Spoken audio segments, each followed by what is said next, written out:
One love, sing it with me. One heart, let's get together and feel alright. Jamaican diaspora, one love, I can hear you.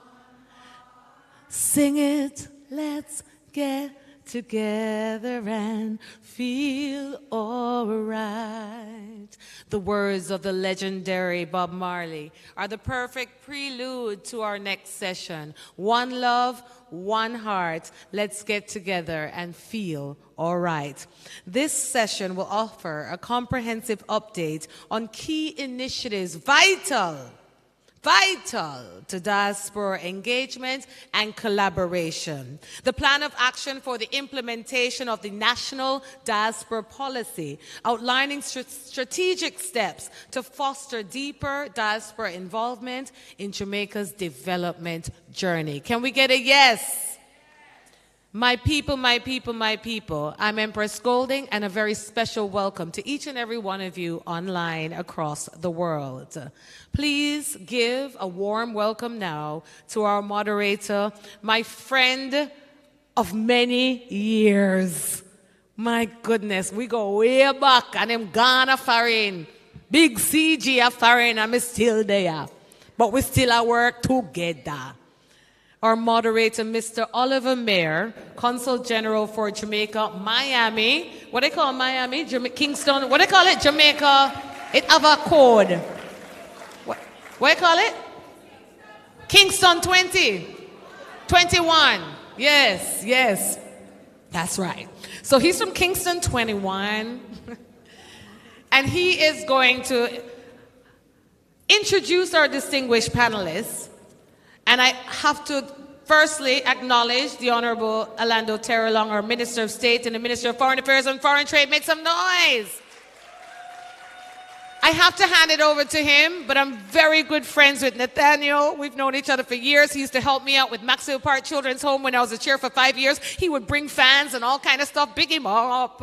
And Shauna Chin, my girl from Wynn, over in California, doing big things. And I'm the youth girl, you know, I love the youth. I have a program called Talk Up Youth, so I'm just loving Asha. But moderator, over to you. Wow, wow, wow. Let's give it up for Empress. Ladies and gentlemen, you may not have heard, but I've been training Empress for years. And I'm so proud of her. And I'm so proud of each of you here in this room. You have taken the time to be here at the Diaspora Conference. And I just want to say, big up yourself. We love you. I want you to turn to the person beside you and say, big up yourself.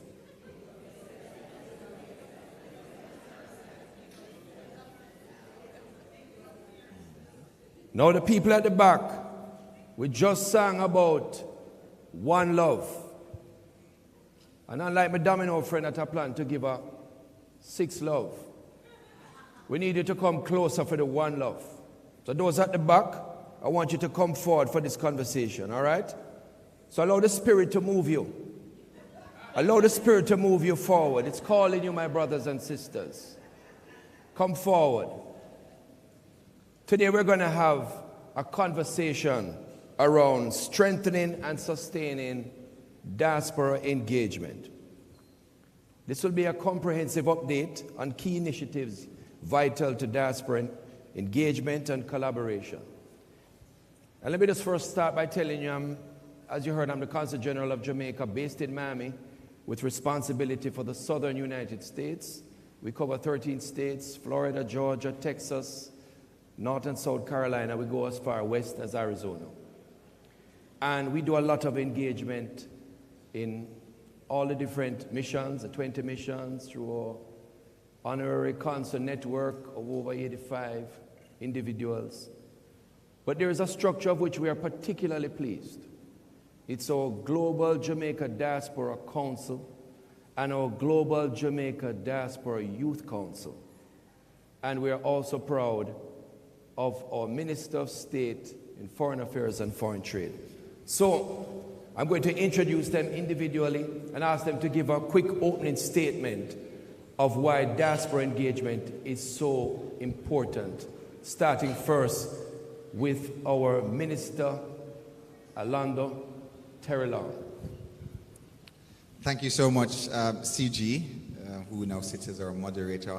You know, again, first of all, let me once more welcome every single one of you to our 10th Biennial Jamaica Diaspora Conference. It truly has been a historic and memorable conference. I've had so many persons coming to me and saying, you know, Minister, it's the first time I'm coming. I remember when you were in the UK telling us about the conference and the programs and the many different reasons to come. When you were in Florida and telling us to come, and New York and so forth. And we're really seeing the result of a strategic goal of the government, which is diaspora engagement. You know, so oftentimes we hear, you know, some persons, you know, saying that, oh, there is not enough being done and there's no engagement. 1,200 registered attendees gives testament to the fact that the government has a concerted approach, as is evidenced by our strategic development plan, which lists our national diaspora policy as a part of that. As a government, we recognize that Jamaica's continued growth and development also rests with the diaspora, your contribution to national growth and development. And when we speak about contribution, it's not about sending barrels back home to your family or sending your remittances, which play a major part in our GDP, you know, but also thought leaders and industry players who give back in terms of their expertise and collaboration. And that's the whole spirit of this two-pronged mechanism that we have in place for diaspora engagement. So there's a Global Jamaica Diaspora Council and there's the Global Jamaica Diaspora Youth Council, and members from both councils are seated to my left, and they form a key part of the strategic engagement to connect, engage, and also to empower our diaspora members wherever they are across the world. So Consular Mayor, for example, he sits as Consular General. We have our ambassadors, we have our high commissions, and we have all the staff members. We have honorary consuls as well. So we have also broadened an advisory sort of board that has now morphed from 8 persons to now 30 persons across the globe. So prior to 2016, diaspora engagement in Jamaica was seen as only the traditional areas. We talk about Canada, North America, well, the United States and Canada, and we talk about the United Kingdom. But we have now broadened an 8-member advisory board to now a global council. We have council reps from Australia, Africa, the Middle East, Western Europe, and across the world, the Caribbean, Latin America, and of course in our traditional areas. So it's a broadened scope because as a government we recognize that Jamaicans are everywhere. So everywhere you go, each and every single one of you, you are also brand Jamaica. You are also ambassadors of Jamaica. And as a government, we have recognized that it's important that we get representations from you where you are in your respective parts of the world, and also to get your involvement and ensure that we have an honorary system of honorary consuls in place to also provide services for you. So again, a strategic part of national goal and development, diaspora engagement, and I can't thank you all enough for what you continue to do to enhance Jamaica's growth and development. Thank you very much, Minister. Ladies and gentlemen, a month ago, I would have had to have said, welcome, Miss Shauna Chin. But now I have to say, welcome, Dr. Shauna Chin.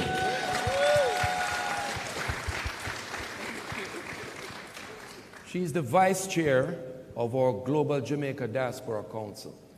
And, you know, I was on an interview panel with her just last night, and you can feel the passion oozing out of her, her commitment to Jamaica and Jamaicans and to our diaspora movement. And Dr. Chin, welcome to the panel.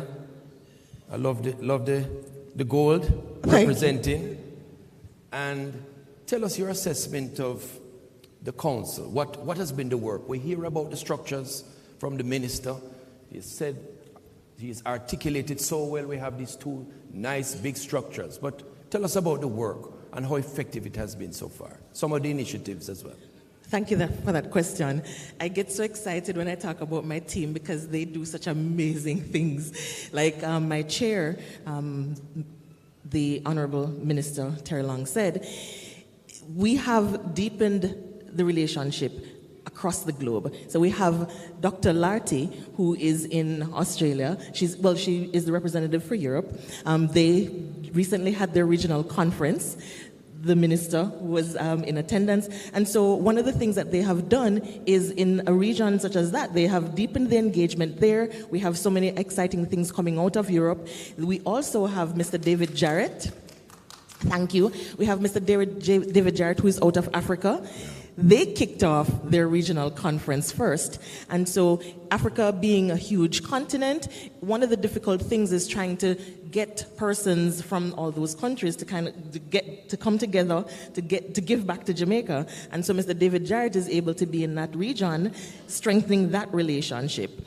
We have also in the Middle East, Mr. Lennox Christie. He's over there in the UAE, and I'm telling you, you would be surprised as far as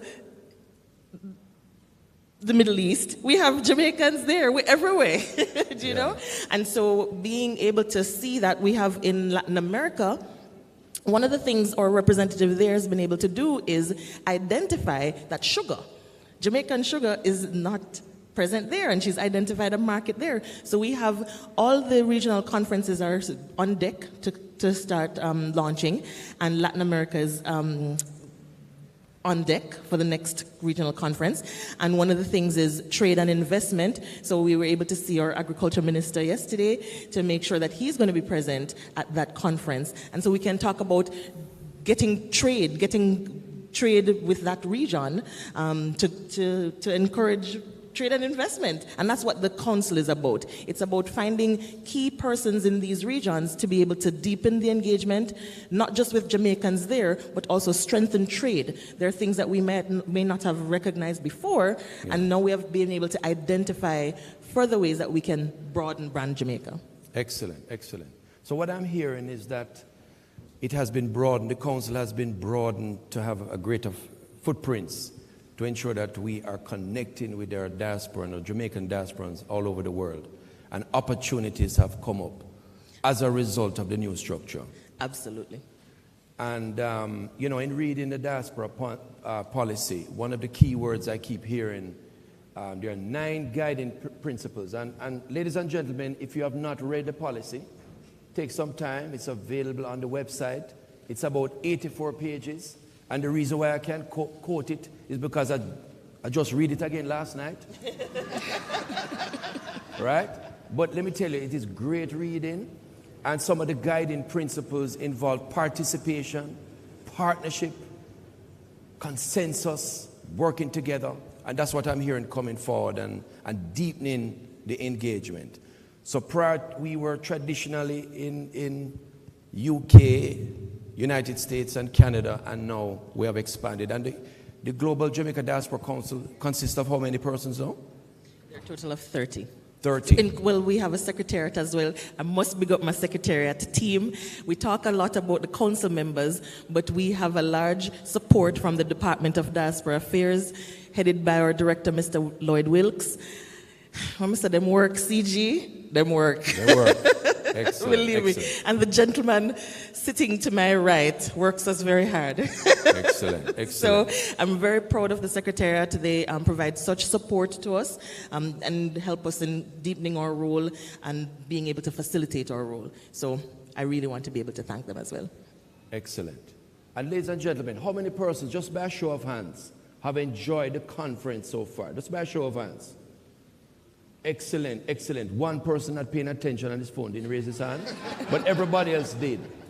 And let me make the point that every section of this conference, a member of the diaspora has been key in organizing and ensuring that it functions well. So let's give it up for diasporans.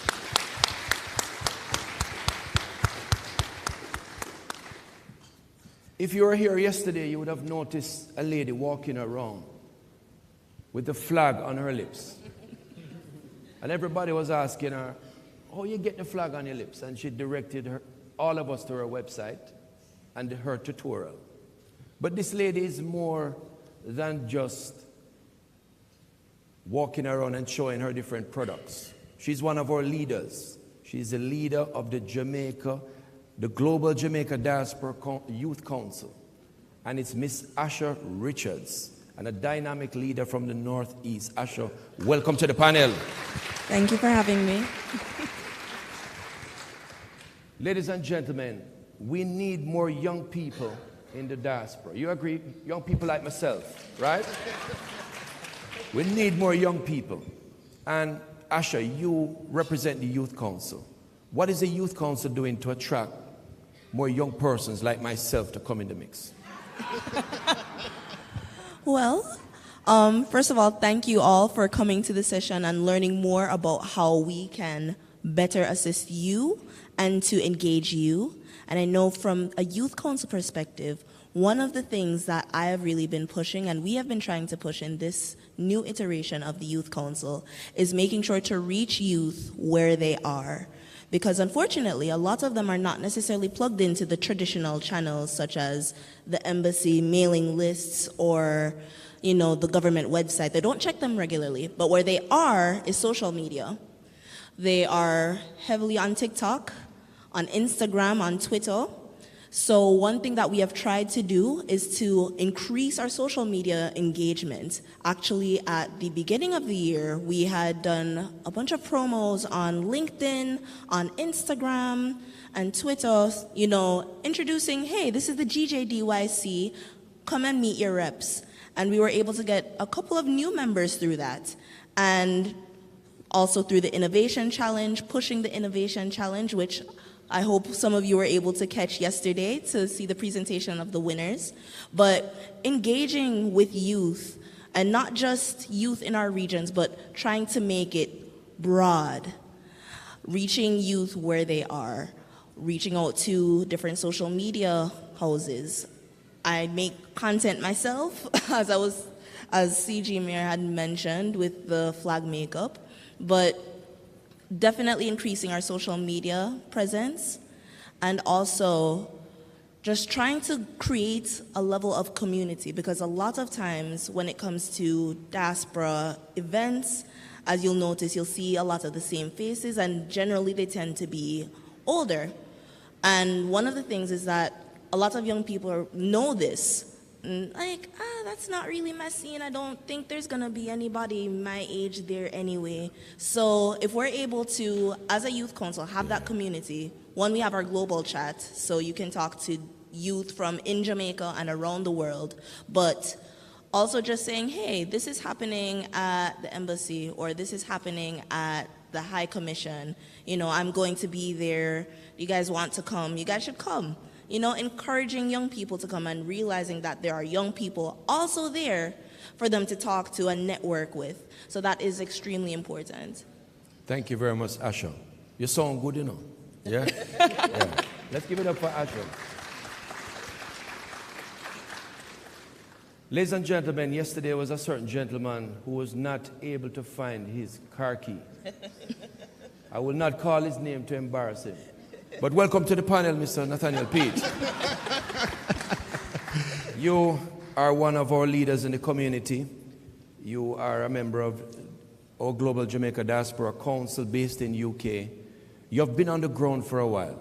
In fact, I understand, reliably informed, that you're able to bring a large group here to the conference. Not as large as Florida, but you're able to bring a... Kidding, right?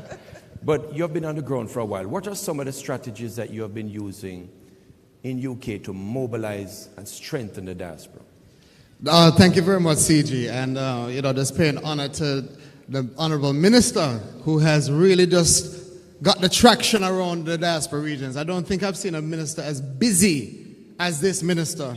Can you please give him a round of applause, please? You've seen him in so many regions. And I'm telling you something, that this council is different than any other advisory board that we've had. I mean, I've been on the ground since 2009 where we did the Future Leaders Conference. In fact, there's some future leaders in the audience right now that I can see. And this movement really began because of our interest in the social projects. Now, part of our engagement strategy has been by building a database. So we launched an organization from the future leaders known as Jamaicans Inspired. And this was where we're looking at professionals that are inspired Jamaicans that could join an organization that is promoting brand Jamaica. People want to find out in the diaspora, where can they buy Grace products? People want to know where they can get a Jamaican contact, for business. And so within this network that we've created, we have helped to facilitate conversations with lawyers and those people that have understanding of land. We have facilitated conversations with VM if they want to buy a product. And this type of engagement has happened through the organization. On average, we have about 3 people that sign up. One thing that we found is that people want benefits when they come to Jamaica. If I went to Jamaica and I spoke like this, and I went down like the road and I basically go to one of the attractions, and I'm speaking with my British accent, the price is immediately going to go up. And so the diaspora needs a discount. Would you agree? So what we said is, all right, let us work with existing enterprises in Jamaica, whereby when Enterprise came here, we said, can we get a discount code for our members? And they gave us a 15% discount. When we're speaking of the boutique hotels, can we get a discount for those boutique hotels which are often owned by Jamaicans and drive diaspora traffic down there? Yes, we can. And so through that network, we have built out a framework. In addition to that, music is a very key area of the diaspora. If they don't connect through family or remittances, they're going to connect through the music. Would you agree? When they connect through music, they bring their friends.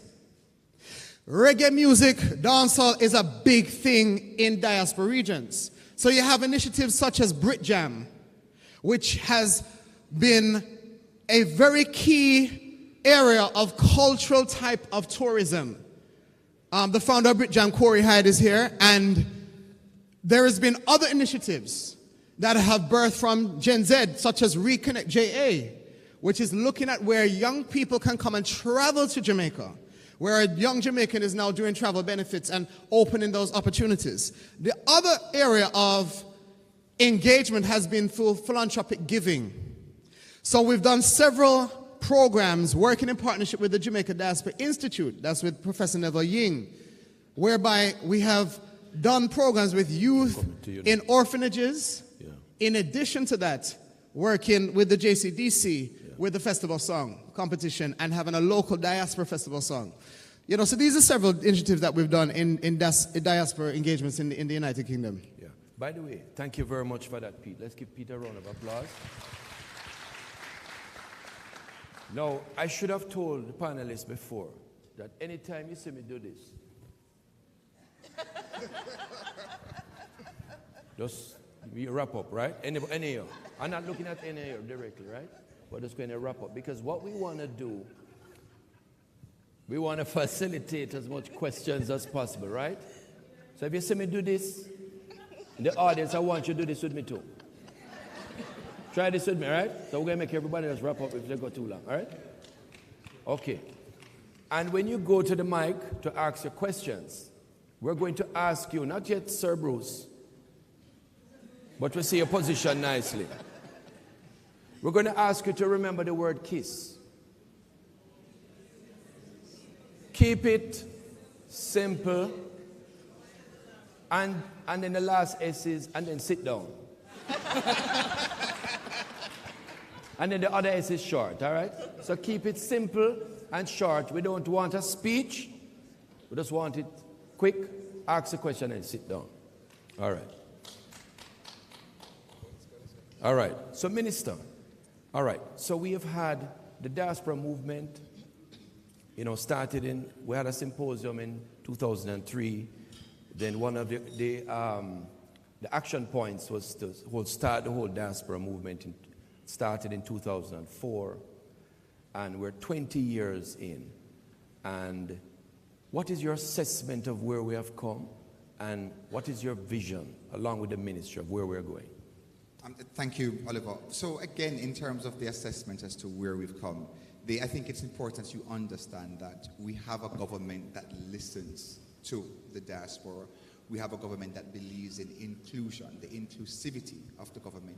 You would have heard me speak throughout the conference, excuse me, and the constant messaging is unity, no fragmentation. This is a government that believes in unity. So you would have seen, as I indicated earlier, over the last 20 years, a complete transformation of diaspora relations by listening to you, our global Jamaicans, and understanding that the diaspora is not just America. The diaspora is not just Florida, it's not just New York, it's not just London. So we have, yes, because let's be fair, oftentimes persons in Florida, they think, okay, well, because I have this point, yes, he's from Florida, they think because I have this point, I'm speaking for the entire diaspora, I'm speaking for the entire 3+ million Jamaicans who we estimate live abroad.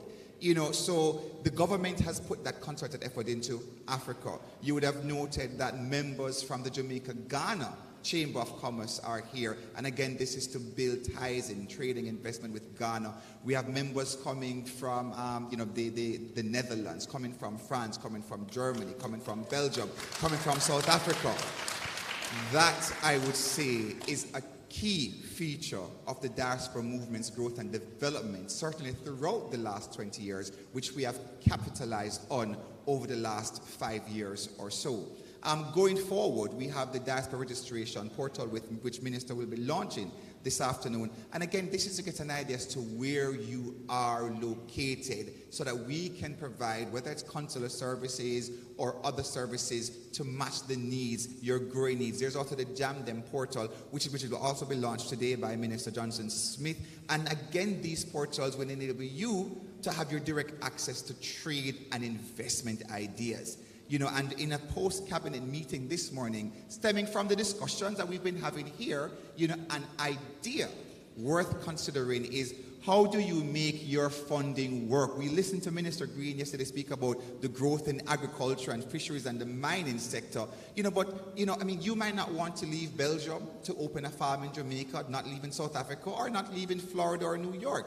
But how do we now pool a sort of agricultural stock exchange together so you can invest in the agricultural industry and you can reap the 100% reward or the 50% dividends or the 30%, whatever it is, but how do you make your investments work for you? So again, important considerations to come out of this, because it's not just, in the past, person would say it's a talk shop. This has been anything but a talk shop. It has been real discussions, real solutions, with a government centered on listening to you and putting your ideas to purpose, to action. And that is the future of diaspora engagement as we envision it from the Ministry of Foreign Affairs and Foreign Trade. Excellent.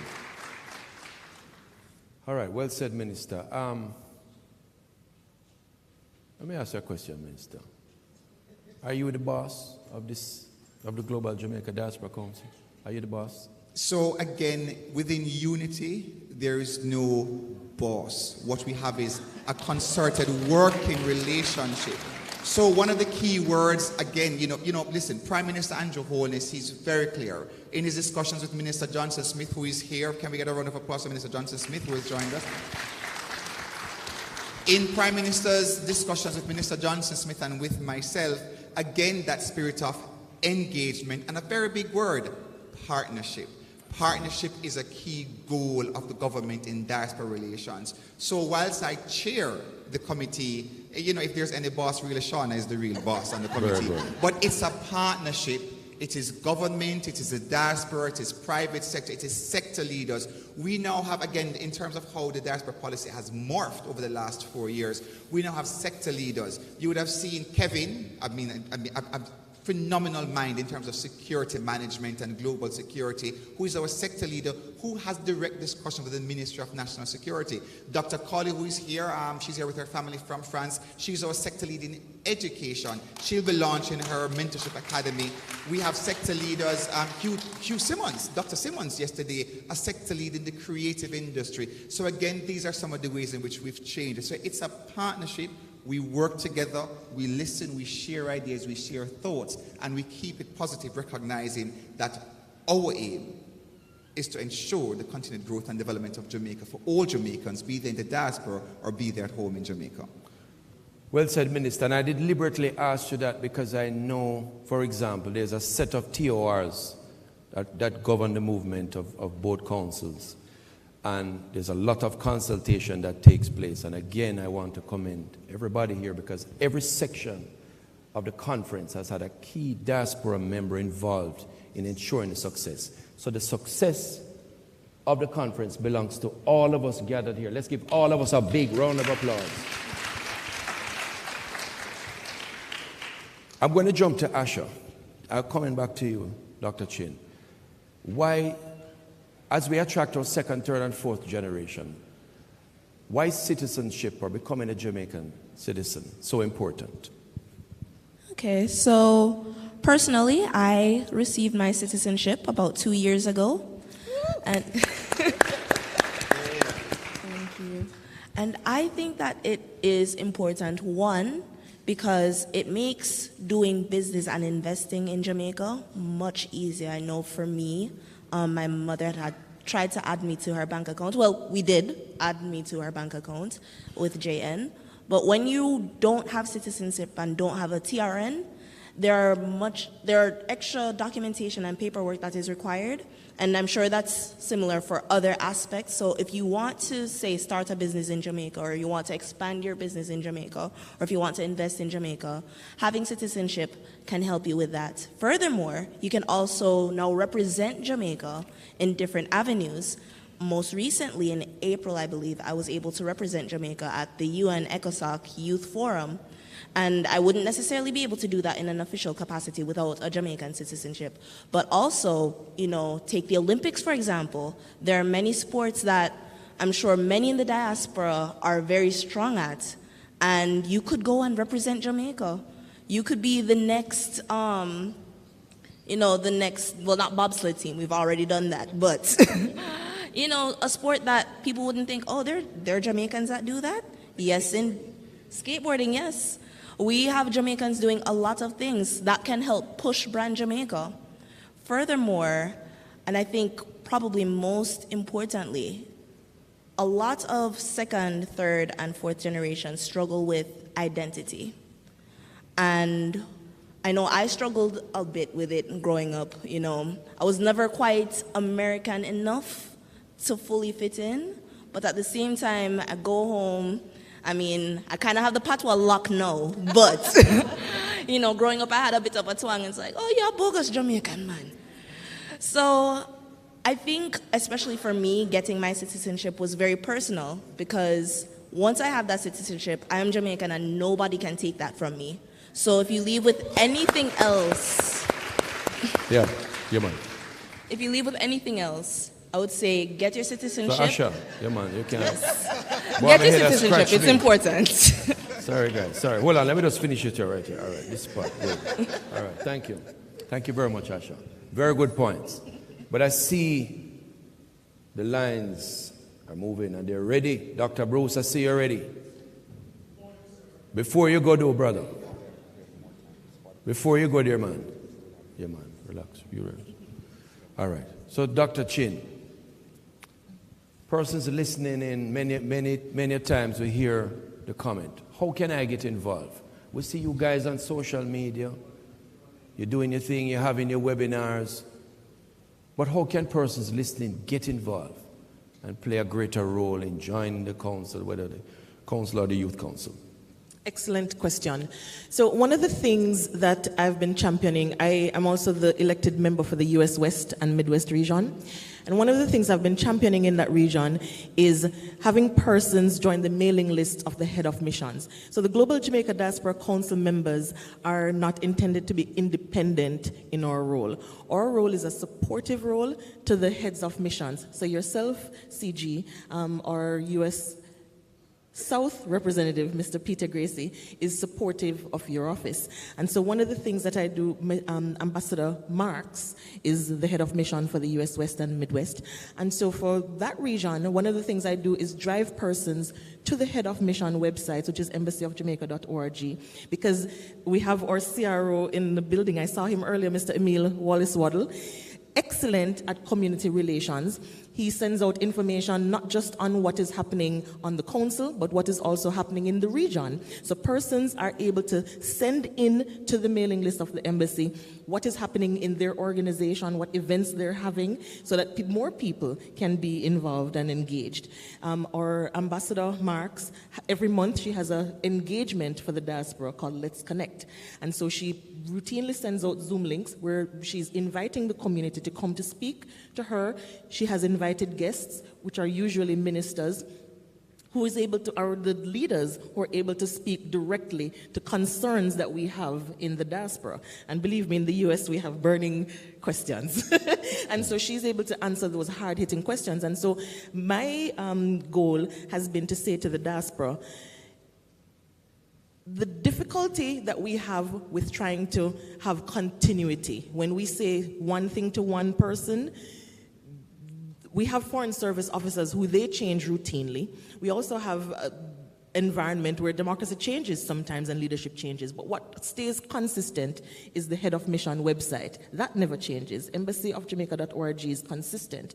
So persons, if they want to be truly engaged in the diaspora, they can then come, instead of coming to my personal website. I'm an actress. If you come to my website, you're going to see everything about entertainment, right? Yeah. Some things about diaspora engagement, but primarily it's about me. So no, you want to go to the head of mission website to be able to you want to go to the head of mission websites so that way you can be truly engaged for longevity, and we can build the databases of the mission so that way we build on diaspora engagement continually. And so that's how diasporans can get involved. Thank you very much, Dr. Chin. I'm sorry, Oliver, yes. Ministerial privilege here, yes. but just also to indicate that diasporans, you know, there was a panel, Minister Johnson Smith was on a panel yesterday, I believe it was, and there was the president of the Florida Women of Jamaica Association, you know, and so members in the diaspora, you also have, you know, that responsibility, or you can create your own associations in your respective spheres. So you could have an association created in LA. We have Texas. multiple. You can create an association in Ghana, in Jamaica, in Ghana or Nigeria, because they're so close to home. But when you create these associations, it could be whether based along the lines of your old high school or an old church or an old community or a particular civic group that you're a part of. And then you now register these associations, or let the consulates or the honorary consul's office, let them know about these associations so that you and your members can also be on the official mailing list, and that you can invite, you know, whether it's an honorary consul in one of our non-traditional areas, or the honorary consul in certain specific areas, or the ambassadors or high commissions and so forth, or even representatives of the government as well, you know, so that we can now reach out even further. So these are some of the opportunities and avenues to strengthen diaspora engagement. So start up Fathers Association for something, or Mothers Association, or a Campion College here, or a Clarendon College there, and so forth, so that we can get that engagement strengthened even further. Excellent point. And I just want to reinforce that point. I mean, in some regions we have over 150 existing groups, especially alumni associations that persons can associate themselves with. So you can get involved. As of today, the Jamaica Women of Florida just recently assisted with some two big stranded groups in Florida of 20 persons each, 2 schools of kids between age 6 to 12. And the entire DAS groups came together and ensured that they had hotel rooms, airline tickets, and they were well taken care of for 3 days, because there were heavy rains in Florida. This is a quick example. So big up Women of Florida. All right. So, Mr. Pete, you have been in the seat for a while. You have been in the diaspora. Give us one memorable experience that you have had, showing the magic of the diaspora working together. Probably a memorable item is when we did the partnership with the JCDC. Well, can I share 2? All right. In 2014, I had a young man that came to me. He was diving for Britain. And Britain said he would not ever dive in the Olympics, diving with the top guys. in Britain. There wasn't a diving team in Jamaica at the time, just a swimming team. And because of the connection to our organization, we connected him directly to swimming. He now is about to compete in his third Olympics. Impact. That's one memorable one, which I can say. There's another one within music. Again, this is the JCDC partnership, whereby a lot of music, a lot of concentration in the United Kingdom is in the South. Yeah. And we ran this competition, Jamming Voice of Jamaica. And we had someone from Sheffield. Yeah. She came to Jamaica and had that trip of a lifetime performing on the big stage, on the festival stages here in Jamaica. And again, that was another impact measurement that we could say. These are memorable points for me in terms of just those individual impacts, but then also the philanthropic support of mobile blood units and ambulances and various other things. Thank you very much, Nathaniel. All right, so ladies and gentlemen, we will wrap up this session just a little earlier to facilitate the Governor General Awards. And so I will take moderator privilege to facilitate that. And so I'm going to move now to questions. Bruce Barkley, I must commend you, sir. You have been waiting a long time. Sir, good morning. I'll be very brief. All right. I've been warned. Minister, I'd really like to make a special request, and I would like it to be recorded that the Consul General Mayor remain in Florida indefinitely. He has been working to transform the region, and we have seen the fruits of his labor. Please let him stay permanently. Quickly, one, CG, you did a wonderful job for the reggae girls when they came through en route to Paris. Can you do the same for the Olympic team? Set up a training camp at Miramar Complex so we can meet and greet. Two, can we follow up on the Diaspora Games concept you developed and we spoke about pre-COVID, which is to have high schools and champs type thing in Florida, bring them up so we can enjoy them on American soil. That's the Diaspora Games, an annual event. And finally... All right, Bruce, all right, 1 second now, 1 second. As a moderator now, although I never set out all the rules, and I thank you very much for your kind words, my brother. I'm going to pass it on to the CG. I mean, the moderator had today, right? I won't tell CG me what to say. But listen, thank you very much. I'm going to ask everybody to limit it to 2 questions, most. One question each, all right? Dr. Brown is saying one question each, because what we want to do is get as much participation as possible, all right? Thank you very much. And we're going to take the questions, the first set, Dr. Brown? All right, we go over here, lady in orange, welcome. Could you just tell us your name and where you're from, please? Harold called me up from the United Kingdom.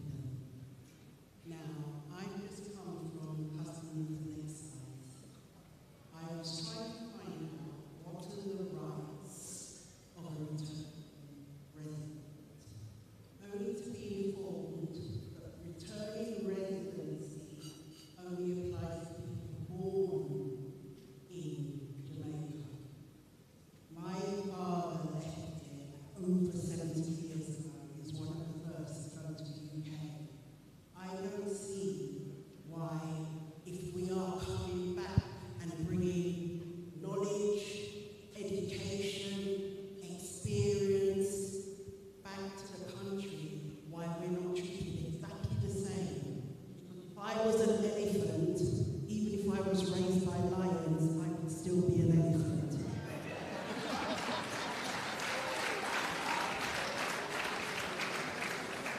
All right. So we're going to take the first 4 questions and then have a response. All right? So we got the first 2. Thank you very much for your question. And now we're back to the left side. Good morning, everyone. I'm Roxanne Smigel. And my question is, in line with Jamaica's 2030 vision to make Jamaica the place of choice to live, work, raise families, and do business? What steps are being taken to harness the skills and expertise of the diaspora in the sectors critical to Jamaica's economic growth, such as technology, healthcare, or education? Thank you, Ms. Michael. All right. Well, dear. So, Shauna, you're going to take that question. Minister, you'll take the rights before. All right. We go back to our right. Just tell us as loud as you can your name and where you're from. Good evening, thank you. I am Jerry Rule, I'm Dr. Rule. I am sworn minister and I am the health sector representative to the global Jamaican diaspora. I love the fact that we have this session. I'm really excited about being here. And I'll keep very simple. You said this, and I have another question or suggestion.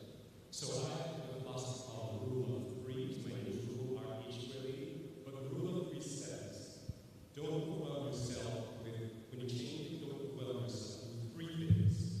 Three things daily. The first thing I would suggest is, and I'm telling you why I'm saying this, 1 in 3 Jamaicans have high blood pressure, hypertension.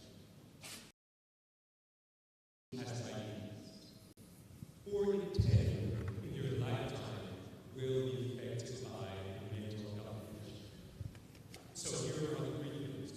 1, similar to how we have a National Day of Prayer and a Diaspora Day of Service, I'm suggesting that we have a National Day of Health.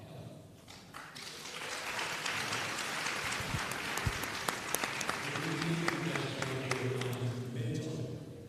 And every single sector that's represented should have a National Day on education, the climate, etc. Those two things.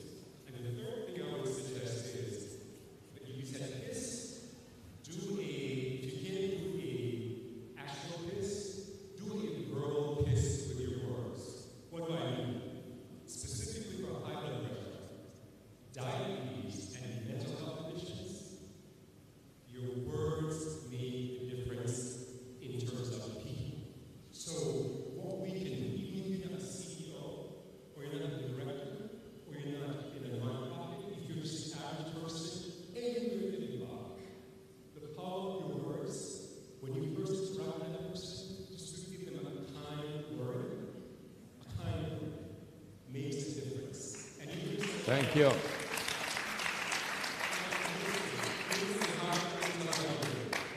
what I do today is Wednesday. Thank you. All right. All right. Thank you. All right. Thank you very much. All right. Thank you very much. And I know we're all enthusiastic and we all have some great input. And I love the National Day, but we want to keep it short and simple. And then we... All right. Okay. Let's respond to a few of the questions. All right. All right. Sir Bruce, we will talk about planning for the next sporting event. All right? You and I will speak about that. Thank you very much. Minister, you want to deal with the returning resident? Sure.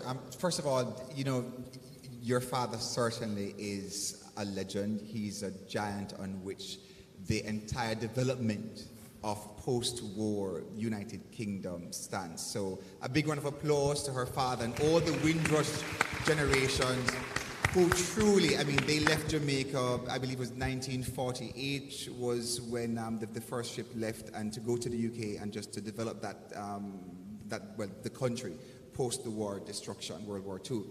What I will say is that, I've heard you in terms of the definition, that it was your father, you were born in the UK, you've now come here, and that they've indicated you're not, in terms of whether you're returning resident or not. What I will say is that we can discuss this further with both RGD and with PICA, and to see what sort of, what sort of concessions, what sort of change, what sort of amendments, or what considerations generally can be given. But that is a matter that we would certainly need to discuss with them, discuss with Cabinet as well. But I thank you for raising the issue and for bringing it to our attention, so that we can look to see how best a solution can be provided to returning residents who are not returning in the sense that they left and are returning, but these are now first and second generation Jamaicans who are moving to make Jamaica their new home. And I loved the analogy, especially because it connects us, to the motherland, to Mother Africa, about being, you're an elephant. And even though you were raised by lions, you are an elephant. And that is the spirit. That is the spirit of being Jamaica. Wherever in the world you are, whether you're second generation, third or fourth generation, you are Jamaican. We do have the birthright program. Which again, it's a program that was launched by the Grace Kennedy. They do get partnership from us at the Ministry of Foreign Affairs and Foreign Trade. The birthright scholars. So each year they take students from the UK, from Canada, and also from America. And young professionals who are doing amazing things, second, third, fourth generation Jamaicans. They have a courtesy call with the Most Honorable Prime Minister Andrew Holness next week. They have met, the previous batch met with myself and Minister Johnson Smith as well. And we have a member, Samaya, out of Canada, who was a birthright scholar. I met her, I found her energetic, and she now sits on the Youth Council, so again, giving back to Jamaica as well. So those are considerations that we do have in terms of engaging next generations, because again, whether you were born in the US or born in Nigeria, once you have Jamaican grandparents or parents, you are in fact Jamaican. So thank you for that. Thank you. Vision 2030. Shauna, there was a question on that. Yes, Ms. Smickle, thank you for that question. Outside of talking about my team, and I get so excited about talking about them and how amazing they are, I think this question is probably the second most exciting for me to answer, because being at the table, being able to see what's happening, I get so excited to see how great Jamaica really is doing. Because when we're over in the diaspora, we hear everything, and we also think we can't really see the bigger picture. But when we're at the table and we're hearing how well Jamaica is doing, it's just incredible. So for her question, what she was talking about is the United Nations has the 23 Sustainable Development Goals. And of those goals, what Jamaica does is they have Jamaica Vision 2030. Every country has a Vision 2030. And so what Jamaica has done, the Planning Institute of Jamaica has crafted our Vision 2030, where we want to see Jamaica in the year 2030. And I will tell you, big up on yourself, because Jamaica has achieved our own personal goals for Vision 2030. We're at over 90% for our own goals. Yes, on a clap. Yes, it's a clapping moment. Additionally, for within the region, because when you're talking about Vision 2030, because every country is achieving that goal. So we have benchmarks where we're looking at we're comparing ourselves to other regions. And within the region, Jamaica is leading because we're currently at 64.9%, I believe 65.9. 65. 65. 69.5. 69.5. Listen, 69.5% achievement. Thank you. Leading the Caribbean. Thank you. That is really such an accomplishment for Jamaica, and these are the reasons I'm telling you I get so excited about being a part of moving Jamaica forward. And one of the main things I want the Dr. conference... Chin, before you go there, so in the spirit of moving things forward, as you say, what I'm going to ask is that we move it forward quick with the question, and the answers I'm going to ask you to move forward quickly, faster, all right? I never look at your minister, but I'm including you too, right? Good. All right. So, back to the left. Please tell us your name and where you're from, sir. Yes, good morning, everybody. My name is Tariq. I'm part of the Grace Kennedy Birthright Program, an amazing program. It's my first time. My question is about not only the diaspora, but with this conference, I've heard a lot about foreign investment. And with the great things that come with globalization, you lose a lot as well. A lot of damage to the local industries, private beaches,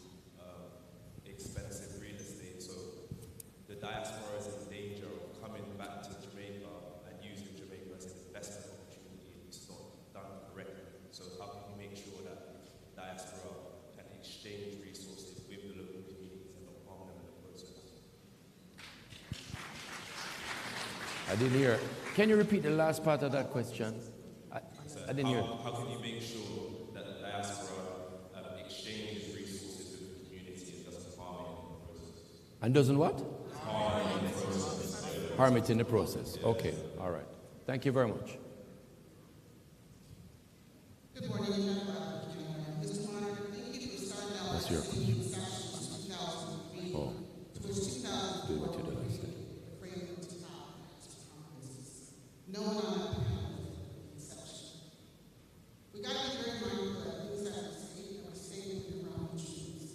So I'm going to ask Ms. Chair to make a statement about where we were on 2030, a report part of this region. The vast majority of individuals that are here at this conference are brand new. But there's a lot of legacy individuals that are present and understanding this and hearing what is being unearthed. And it doesn't be true. But I would ask, because people need to know where we are, what we have accomplished, what still needs to be finished. The other part that I would ask is through you, Junior Minister, to Minister Peter Johnson, which is put back on the agenda for the next conference the gathering of each diaspora with their mission, so that real conversations about issues can be discussed with individuals who are passing their missions. They don't even know who are the best missions for the various countries. And do not leave Canada off, because it is us abroad this world. Be very mindful. When we pilots, but we follow. Look about to Talawa. Thank you very much. Yeah, and just with the questions, I know some of our statements, and I want us to be very clear with the questions for our panelists to respond. Some of the questions, I'm still not 100% sure how to respond to them because I'm not hearing the question as clear as possible. So try to make it as clear going forward. All right. But thank you for your contribution. My friend, tell us your name and where you're from, my brother.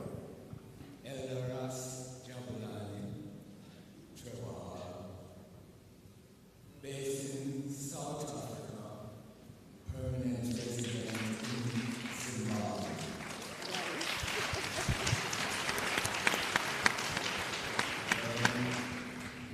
We of the living diaspora, without citizenship,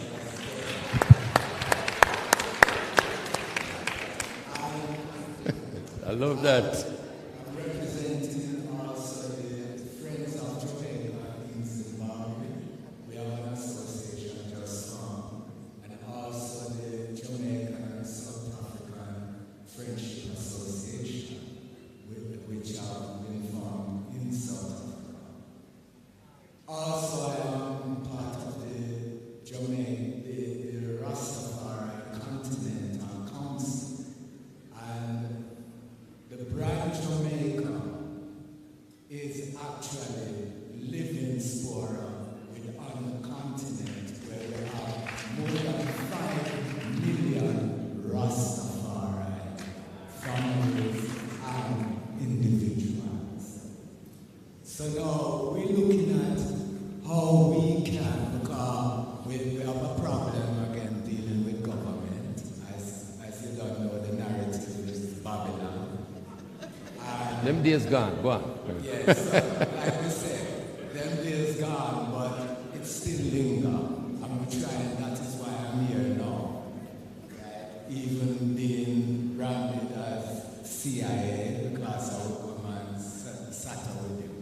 But still, it's bringing us together on these levels because in all aspects, the Rastafari community is working with also professional Jamaicans who have repatriated to Africa, not looking to really repatriate back to Jamaica.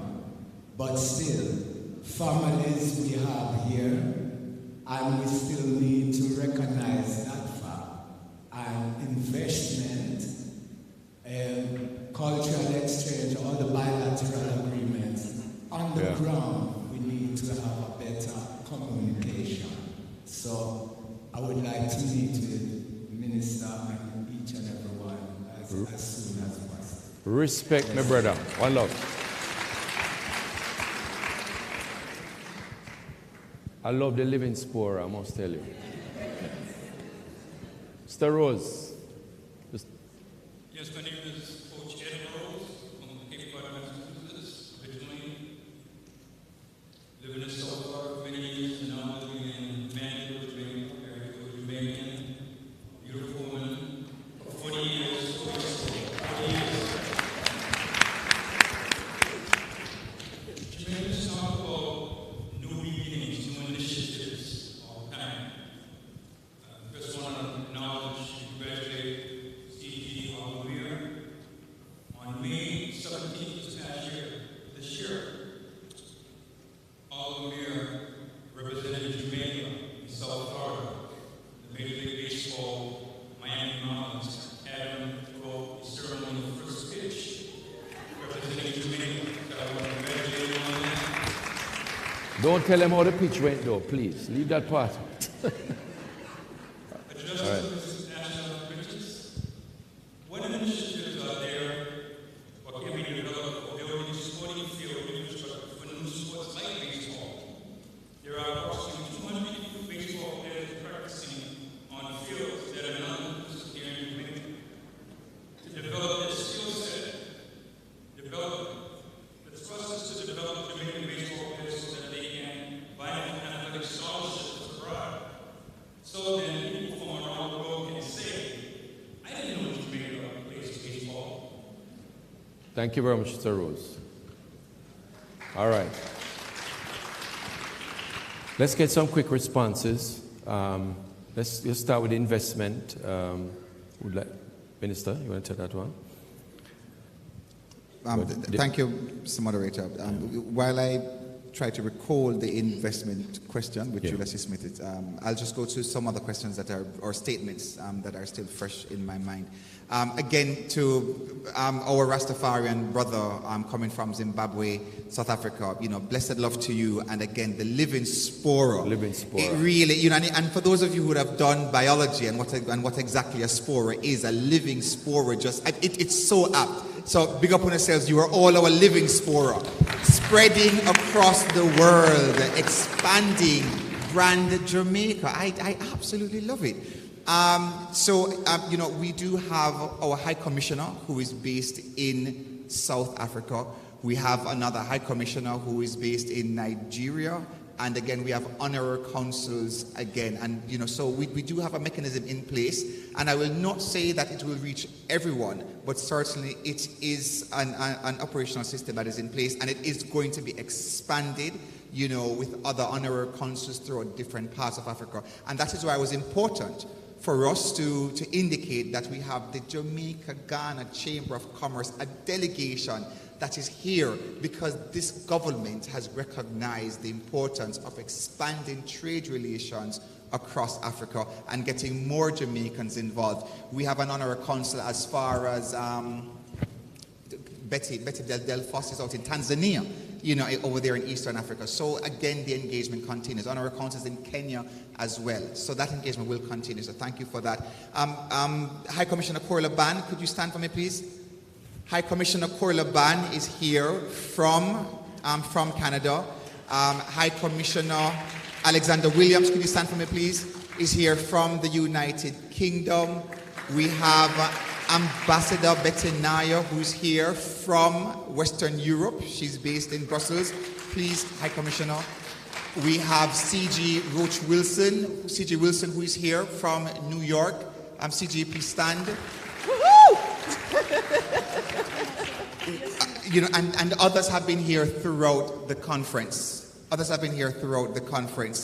So what I want to indicate is that one of the sessions that we had this week was consular affairs, consular relations, and how we can further serve the diaspora. And that was a key panel discussion here with high commissioners, councillors, Minister Johnson with us on that panel, and it was to address some of the issues and concerns across the diaspora. For my part, we hit the ground running we met with our Canadians, recognizing the importance and the majesty of our Jamaicans living in Canada. We had conferences in Toronto, in Montreal, Quebec, as well as in Ottawa. So Canada, we love you. We do understand the role that you play, and that is why we continue with our engagement. And if there's anything else, CG Kurt Davis is also here, along with High Commissioner, to address the issues coming out of Canada that we can better assist with. And I believe I will stop there given the time so that Asha can answer her question. Moderator is telling us that. I like where you take over. Go on, Webster Minister. Go on, Asha. Okay, so firstly, thank you for your question.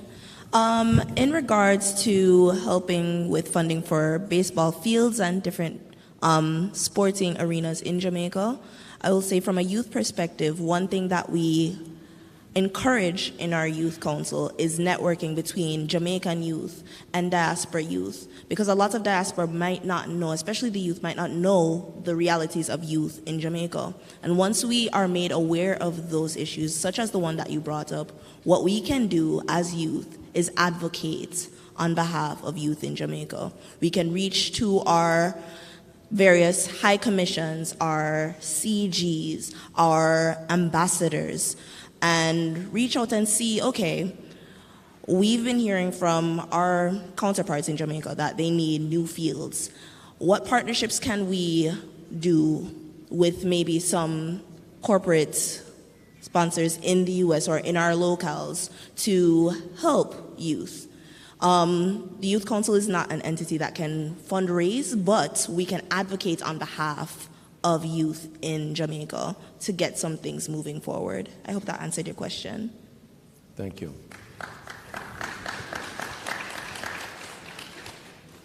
All right, I see Ms. Food for the Poor at the podium to the left.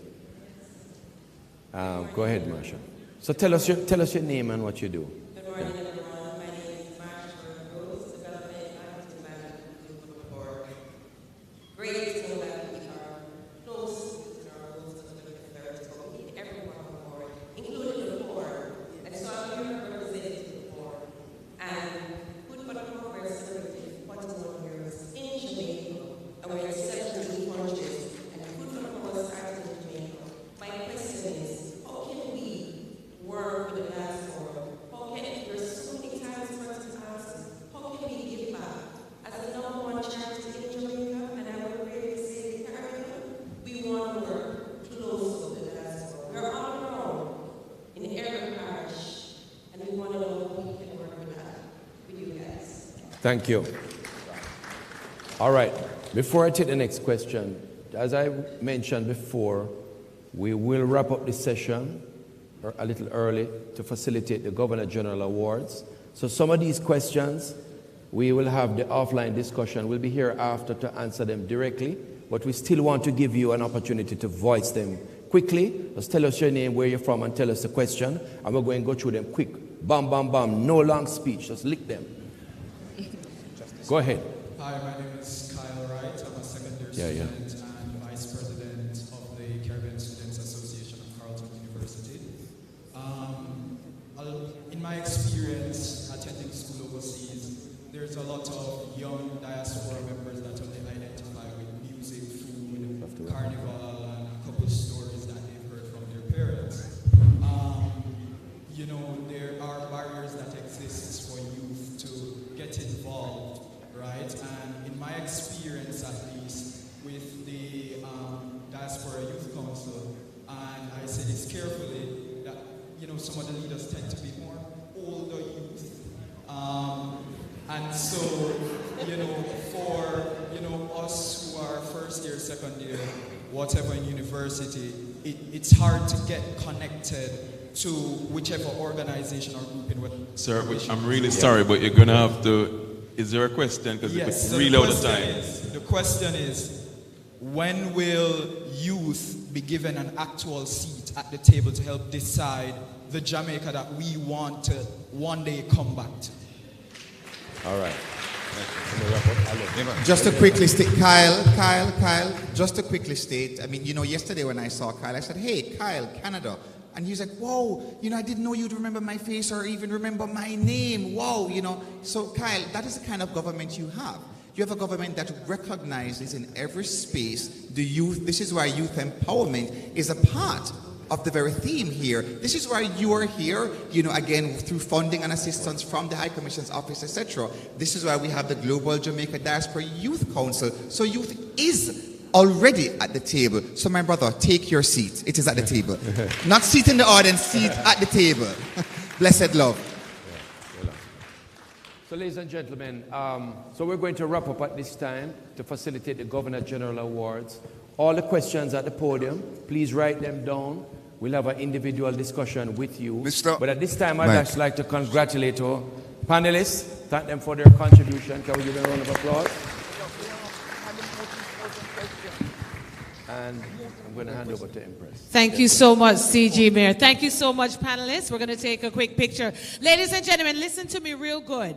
We know and we want your questions answered. It's a jam-packed conference, but don't you worry about a thing. We do have your email.